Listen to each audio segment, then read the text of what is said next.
According to COMELEC po, wala na daw pong formal signing for the bill postponing the Barangay and Sangguniang Kabataan elections, and that you will instead allow it to lapse into law on August 14.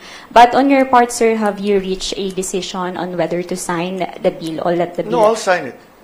I'll sign it. What are the main factors po you weighed before deciding? Because we are facing, one of the biggest elements here, kakatapos lang natin ng malaking eleksyon, midterm election.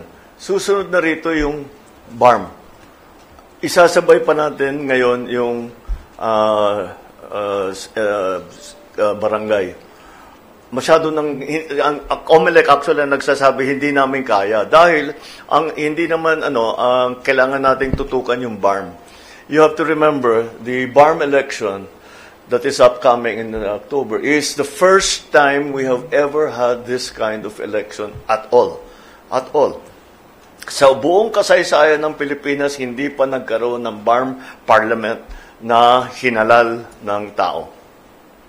So, that is why it is so important. And if that election fails, malaking bagay, malaking failure yan dun sa peace process. Kaya't kailangan maging matagumpay ang pagganap ng halalan ng BARM.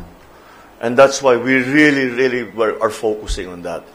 And again, the local officials are saying we just finished a local election. Magkakaroon na naman tayo ng barangay election. Parang ganun din. Halos ganun din. So we, with a view on the Supreme Court decision that we cannot shorten the